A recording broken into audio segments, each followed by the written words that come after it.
Student development through theater and the performing arts in Christian higher education.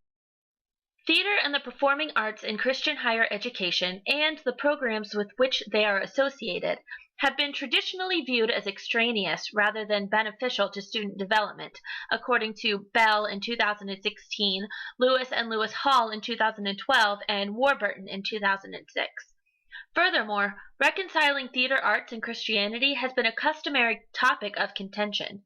Students, especially those studying at Christian institutions, are often discouraged from pursuing a vocation in theater and the creative arts, according to Hubbard in 2005.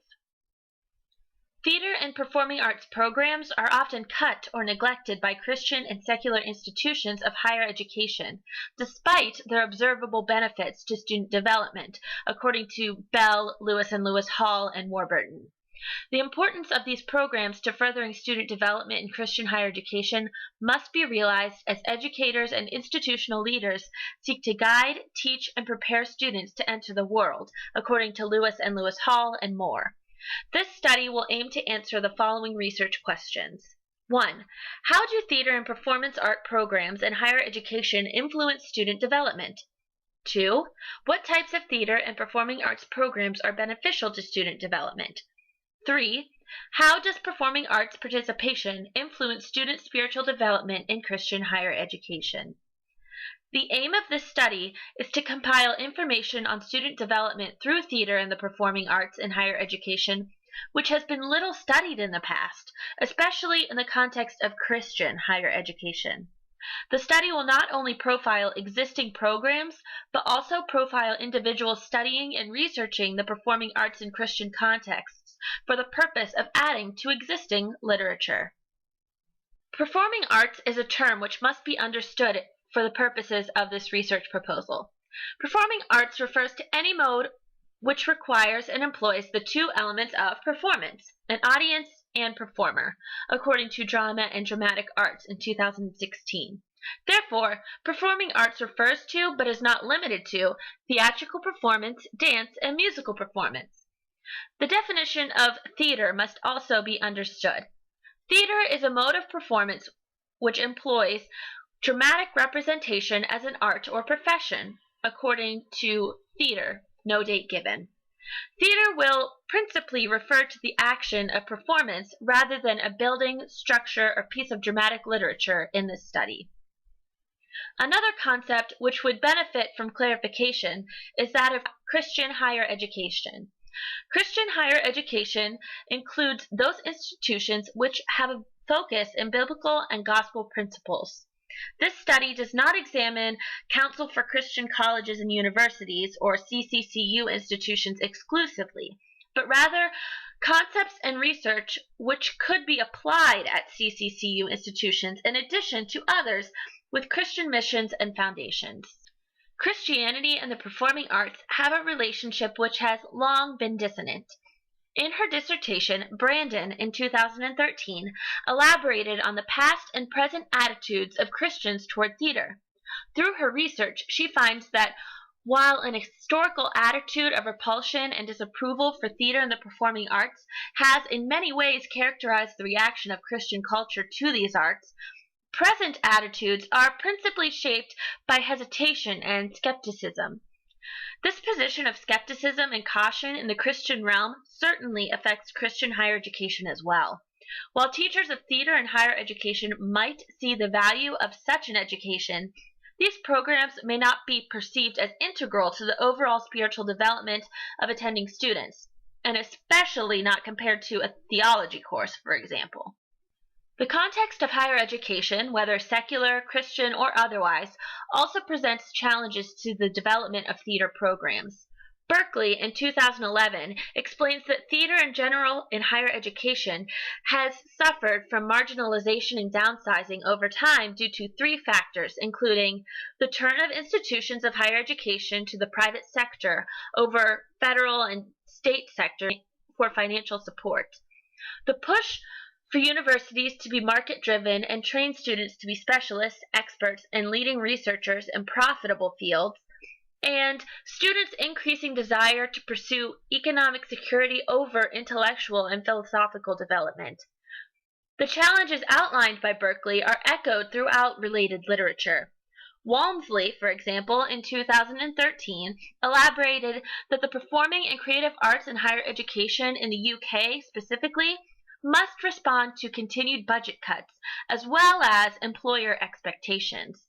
Bell, in 2016, also explained budgetary limitations have a profound impact on arts access in higher education. Rather than education to expand student perspectives and deepen philosophical awareness, professors must focus on increasing student employability and marketability. A demand certainly exists for post-secondary performing arts programs in education. However, this demand is stifled by institutional prioritization of other programs, even in spite of performing arts program benefits. There also exists a great lack of research on creative arts programs in higher education as compared to K-12 programs, due also to a lack of funding, according to Warburton in 2006. Bennett in 2009 proposed that challenges such as student marketability and performance arts prioritization warrant perspective shifts for students and educators alike. Bennett's study explains that protein careers, or those which are self-managed and highly adaptable to circumstance rather than driven by organizational pursuits, are more realistic for students pursuing creative careers. Unfortunately, normalizing the pursuit and study of the protein career would require a shift in the perspectives and traditions of institutions of higher education as a whole. While Christianity and the performing arts are perceived as dissonant, these entities are reconcilable in a number of ways. Lewis and Lewis Hall in 2012 explained that spiritual development and embodiment are both outcomes and byproducts of acting and theater. It is also the body which Paul implores us to treat as a temple and instrument for gospel purposes in 1 Corinthians 6:19 NIV. The training of the body in acting can translate to training of the body for kingdom purposes. In the same context, acting and theater encourage self-awareness and introspection, which guide vulnerability and critical spiritual development, according to Lewis and Lewis Hall. Hubbard, in 2005, concedes that many challenges exist for the Christian pursuing a profession in theater. However, Hubbard recommends the pursuit of theater as a calling or life's vocation, not for the purpose of generating income or even the accommodation of survival, but rather as a calling to one's life ministry. Wren in 2000 argues that Christ's call for his followers to, quote, let your light shine before others, that they may see your good deeds and glorify your Father in heaven, seems to provide justification for involvement in and evangelizing of those in the secular sectors of theater. That scripture was from Matthew 5:16. Theater and the performing arts influence student development in a number of ways. Haynes Wesson in 2011 presented research which revealed the impact of performance skills on effective pedagogy.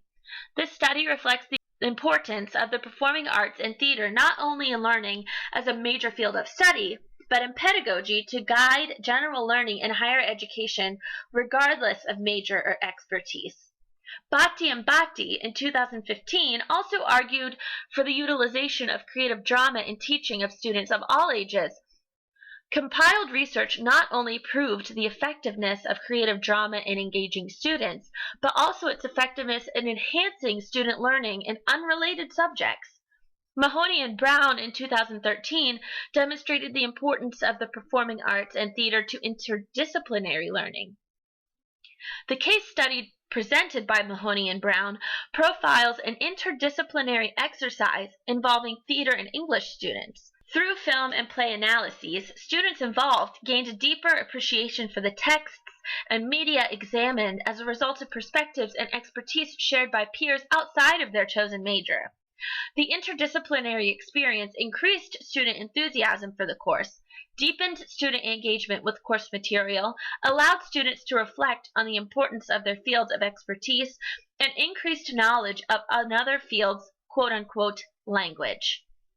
In addition to theater and the performing arts' effectiveness in furthering teaching and learning, theater and the performing arts have the potential to preserve and enhance human relationships in the digital age. This reality not only reinforces the importance of theater and the performing arts to the learning experience, but in some ways provides a realistic answer to the conundrum of postgraduate employability and marketability as previously discussed. That is, theater and the performing arts are marketable in a variety of fields due to their understanding of world experiences, relationships, and problem solving. Now, let us examine the proposed research methodology for deeper research of this issue. I propose both a qualitative and quantitative examination of this issue. Qualitative research will be gathered through interviews and questionnaires using open-ended essay questions. This diversity of qualitative research will accommodate a range of participants, whether they are more comfortable utilizing verbal or written communication. Allowing for the opportunity for a written response also provides a means by which affected populations far from the research site can contribute to research. These methods will be employed at a variety of Christian institutions across the United States, each representative of a region of the country. Interviews and essay questionnaires will be distributed to at least one faculty member and at least 3 students at each of the listed institutions. Each of these institutions was chosen due to location in the U.S., as well as availability of performing arts programs. Institutions chosen were not required to be affiliated with a particular denomination or university group. Questions to be included in both methods of qualitative research can be viewed on the present slide. Quantitative research will also be gathered for the purpose of gaining a more thorough understanding of theater and the performing arts in Christian higher education and its effect on student development. Sample groups will be chosen and consist of students participating in theater and performing arts programs at the institutions previously mentioned. With permission from institutional administration at each college or university, surveys will be distributed through theater faculty to students who participate not only in major programs, but in theater and performing arts productions and programs regardless of their major field of study. Surveys will be distributed through a shareable online link so as to streamline the process for educators and increase accessibility for college student participants. Students filling out the survey will remain anonymous, but they will be asked to specify their major field of study. The survey, which will be distributed to the studied institutions, will be the same for every institution. The survey will consist of 10 to 15 statements with Likert-type responses ranging from strongly agree to strongly disagree for the purpose of evaluating student attitudes and perceptions of theater and the performing arts in Christian higher education. Responses will then be analyzed with particular attention to central tendencies and variability. The proposed Likert-type scale survey can be seen on the present slide. Both quantitative and qualitative data will be collected simultaneously.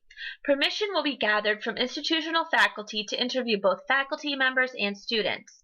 Permission will also be gained from institutional faculty to distribute anonymous surveys to theater and performing arts students at each institution. This portion of the research process should be finished within 1 to 2 weeks. Once permission is gained from all participants, informed consent documents will be distributed to all participants via email. After permission is gathered from faculty members and students, interviews will be scheduled with individual faculty members and students. These interviews will be conducted by phone or through questionnaire within 1 month of gaining permission. Quantitative research will also begin following permission being gathered. Likert-type surveys will be distributed to faculty members through email so that these surveys can then be distributed to theater and performing arts students digitally. Surveys will be automatically submitted online by participating students. Students will have approximately 8 weeks from the beginning of the semester to the midterm, ideally, to complete the survey. Following the 8 weeks of data collection, qualitative and quantitative data will be analyzed. Analysis of data with careful reflexivity should take approximately 2 to 3 weeks.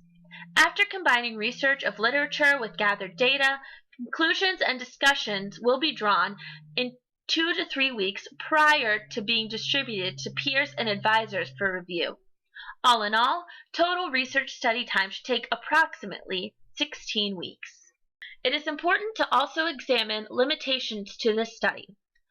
One limitation is the scarce amount of available secondary research, especially quantitative research, regarding theater and the performing arts in Christian higher education specifically. Another limitation is personal bias due to personal interest. Reflexivity will be crucial in further study. A third limitation is participant bias. Those surveyed already have a commitment to theater and the performing arts, and may be tempted to overstate its importance among other issues. A final limitation is the response and participation of those surveyed and interviewed, whether students or faculty members. This study relies on the commitment to response of those surveyed and interviewed for the collection of quantitative data. As discussed, theater and the performing arts in higher education have the potential to positively impact student and spiritual development. This research proposal outlines how qualitative and quantitative data can contribute to present research and assist in the understanding of the impact of performing arts participation on students, specifically in Christian higher education. Once approved, such a study can provide direction for Christian institutions evaluating the importance of theater and performing arts programs to student spiritual and holistic development.